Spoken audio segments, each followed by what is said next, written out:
Hello সবাইকে। আমি আজকে সিএসএস টিউটোরিয়াল শুরু করতে যাচ্ছি। তো আজকে হচ্ছে 2026-এর 1 জানুয়ারি। তো আজকে নতুন বছরের নতুন দিন। আজকে থেকে একটা টিউটোরিয়াল শুরু করতে যাচ্ছি সবার উদ্দেশ্যে যারা সিএসএস শিখতে চায়। এছাড়াও আমার প্লে লিস্টে হচ্ছে এইচটিএমএল-এর ভিডিও আছে, আপনারা চাইলে দেখে নিতে পারেন। আর এখানে আমি তাহলে শুরু করে দেই। প্রথমে আমি বলতে চাচ্ছি যে একটু এইচটিএমএল সম্পর্কে একটু বলতে চাচ্ছি। তো এখানে how to right markup language আমি একটু রিমাইন্ড করে দিতে চাই। এইচটিএমএল লেখার সময় আমরা কিছু ট্যাগ ইউজ করি। ট্যাগের মধ্যে এলিমেন্ট লেখা থাকে, যেমন পি এলিমেন্ট, H1, H2 বা ডিভ এলিমেন্ট, যে কোনো কিছু হতে পারে। আর এর মাঝে এবং অর্থাৎ প্রথম এলিমেন্টটাকে বলে ওপেনিং ট্যাগ আর দ্বিতীয় এলিমেন্টটাকে বলে হচ্ছে ক্লোজিং ট্যাগ, যেটা শুরু হয় একটা স্ল্যাশ দিয়ে, যেমন এইখানে দেখা যাচ্ছে, হ্যাঁ, /H1, কিন্তু এইটাতে H1 শুধুমাত্র এবং দুই পাশে ব্র্যাকেট আছে। তো এই এই যে দুটো হচ্ছে ট্যাগ, এই ট্যাগের মাঝখানে এটা হচ্ছে ওপেনিং ট্যাগ এবং ক্লোজিং ট্যাগের মাঝখানে আমরা হচ্ছে কন্টেন্টটা লিখি। আচ্ছা, তো সিএসএস এর মানে বুঝতে হবে বা এটা জেনে রাখা উচিত, সেটা হচ্ছে ক্যাসকেডিং স্টাইল শিট। আর এটা হলো একটা language use to style and design HTML web page. মানে একটা হচ্ছে এইচটিএমএল ওয়েব পেজকে স্টাইল এবং ডিজাইন করা হয়। তো এখানে কি পয়েন্ট হচ্ছে, আমরা বলতে পারি এইচটিএমএল এটা হচ্ছে একটা ওয়েবসাইটের স্ট্রাকচার তৈরি করে দেয় এবং সিএসএস সেই স্ট্রাকচারটাকে ডিজাইন করে। ঠিক আছে, এরপর আমরা এটা জিজ্ঞেস করতে পারি যে why do we need CSS, আমাদের কেন সিএসএস দরকার। তো সিএসএস ছাড়া আমরা যা যা পাবো সেটা হচ্ছে ওয়েবসাইট লুক প্লেন, মানে একটা প্লেন প্লেন, কোনো ডিজাইন নাই, কোনো টেক্সচার নাই, কোনো সৌন্দর্য নাই, এরকম একটা প্লেন ওয়েবসাইট পাবো। এবং নো লেআউট কন্ট্রোল, কোনো লেআউট কন্ট্রোল থাকবে না।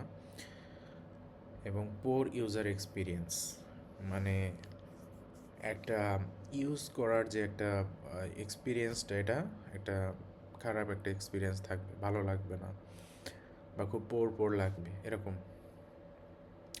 আর উইথ সিএসএস আমরা পাবো professional design, better readability, responsive layout. Responsive layout মানে এখানে বোঝাচ্ছে যে যে কোনো ডিভাইসে আপনার যে কন্টেন্টগুলো এগুলো সুন্দরভাবে সাজানো থাকবে। অর্থাৎ আপনি একই ওয়েবসাইট ল্যাপটপে বা বিগ স্ক্রিনে যেমন বড় দেখতে পারবেন, তেমন হচ্ছে মোবাইলে ওই কন্টেন্টগুলো ছোট ছোট আকারে এবং হরিজন্টালি, অর্থাৎ একের পর একটা, ভার্টিক্যালি একটা নিচে একটা এরকমভাবে সাজিয়ে ডিজাইন করাকে আসলে বলে হচ্ছে রেসপন্সিভ ডিজাইন বা responsive layout. Faster UI update, এটা হচ্ছে অর্থাৎ ইউজার ইন্টারফেস। তো ইউজার ইন্টারফেস বলতে বোঝায় যে সামগ্রিক যে সৌন্দর্য, সুন্দর একটা ইউজার যে একটা ইন্টারফেসটা দেখবে, সেটাই বোঝানো হয়েছে। What can CSS do? CSS can change text colour and size, মানে টেক্সট অর্থাৎ লেখার কালার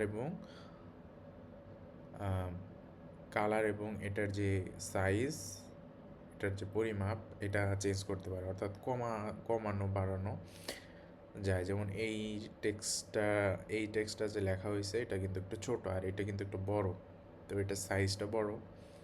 অ্যাড ব্যাকগ্রাউন্ড কালার, মানে কি এটার একটা দেখেন এই স্লাইডের একটা ব্যাকগ্রাউন্ড কালার আছে, এটা হচ্ছে অরেঞ্জ। তো আমরা সিএসএস দিয়ে এই ওয়েবসাইটের ব্যাকগ্রাউন্ড কালার চেঞ্জ করতে পারি। এছাড়া ক্রিয়েট লেআউট, ফ্লেক্সবক্স অ্যান্ড গ্রিড, এখানে কিছু কিছু লেআউট আছে আমাদের তৈরি করা লাগে, সেগুলো ফ্লেক্সবক্স হয়, কিছু কিছু লেআউট গ্রিড আকারে আমাদের তৈরি করতে হয়, এটা সুন্দরভাবে সাজানোর জন্য এবং রেসপন্সিভ তৈরি করার জন্য। অ্যাড হোভার ইফেক্ট, আমরা যখন কোনো লিঙ্কে হোভার করি তখন হচ্ছে যে ইফেক্ট, লিঙ্ক হতে পারে, এটা অন্য যে কোনো কিছু করতে পারে, হোভার করলে এটা একটা ইফেকশন তৈরি হবে, একটা ইফেক্ট দেখাবে। বিল্ড রেসপন্সিভ ডিজাইন, এই সিএসএসটা দিয়ে আমরা হচ্ছে রেসপন্সিভ ডিজাইন তৈরি করতে পারি। অ্যানিমেটেড এলিমেন্টস, অর্থাৎ অ্যানিমেশন তৈরি হবে, অ্যানিমেট করবে, এরকম বিভিন্ন অ্যানিমেশন থাকে আপনারা দেখছেন, যেমন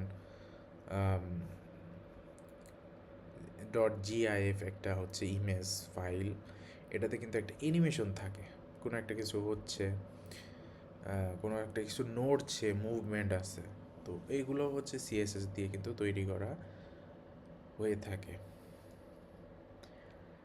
আমরা তিনভাবে সিএসএস ইউজ করতে পারি, সেটা হচ্ছে প্রথমটা হচ্ছে ইনলাইন সিএসএস, অর্থাৎ আমরা এইচটিএমএল এর ট্যাগে স্টাইল অ্যাট্রিবিউট ইউজ করে সিএসএস লিখতে পারি। আরেকটা হচ্ছে, দ্বিতীয়টা হচ্ছে ইন্টারনাল সিএসএস, সেটা হচ্ছে আমরা .html ফাইলের মধ্যে হেডার এর মধ্যে হেড ট্যাগের মধ্যে আমরা স্টাইল ট্যাগ ইউজ করে আমরা কিন্তু সিএসএস কোড লিখতে পারি। এটার উদাহরণ আমরা একটু পরেই দেখছি। এছাড়া সবচেয়ে বহুল ব্যবহৃত এবং প্রচলিত মাধ্যম হচ্ছে এক্সটার্নাল সিএসএস, সেটা হচ্ছে একটা .something.css ফাইল নামে একটা something.css, যেমন style.css, আপনি একটা ফাইলের নাম দিলেন, সেখানে আপনার সমস্ত ওয়েবসাইটের যত সিএসএস আছে আপনি ওইখানে রাখতে পারবেন আলাদা একটা ফাইলে। তো এইটাই হচ্ছে সবচেয়ে বেশি ইউজ হয়ে থাকে। How to write CSS in 3 ways, তো আমরা যেমনটা বললাম যে ইনলাইন সিএসএস প্রথমটা, সেটা হচ্ছে যেমন একটা পি ট্যাগের মধ্যে স্টাইল আমরা অ্যাট্রিবিউট দিলাম, স্টাইল অ্যাট্রিবিউটের ভিতরে যে কোলন ইকুয়াল দিয়ে কোলনের মধ্যে আমরা সিএসএস যেই কমান্ডটা সেটা আমরা দিলাম যে কালার ব্লু, মানে কালার ব্লু হবে এই টেক্সটের কালারটা। আর ইন্টারনাল সিএস আমরা লিখি হচ্ছে, আমি যেমনটা বললাম, হেডের মধ্যে স্টাইলের ট্যাগের মধ্যে একটা H1 ট্যাগ নিয়ে আমরা হচ্ছে একটা কমান্ড দিলাম যে কালার, এই যে এই ফরম্যাটে কালারটা দেওয়া আছে RGB ফরম্যাটে, তো এই কালারটা কিন্তু শো করবে। আর সবচেয়ে বহুল ব্যবহৃত যেটা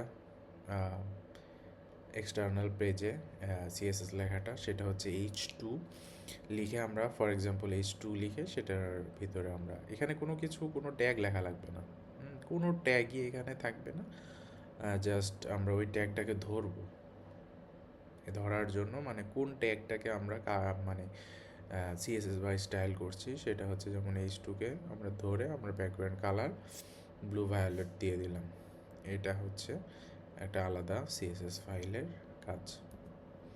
সফটওয়্যার রিকোয়ারমেন্ট আছে কিছু সিএসএস, আমাদের সিএসএসটা শেখার সময় এবং এটা ইমপ্লিমেন্ট করার সময় কাজে লাগবে। সিএসএস এডিটর লাগবে আর ব্রাউজার লাগবে। দেখি কি কি editor: Notepad plus plus, VS Code, Sublime, Dreamweaver. তো এর মধ্যে আপনারা শেখার সময় আপনারা নোটপ্যাড প্লাস প্লাসটা ইউজ করতে পারেন। তো এটা বিগিনার হিসেবে এটা দিয়ে কোড করাটা বেস্ট।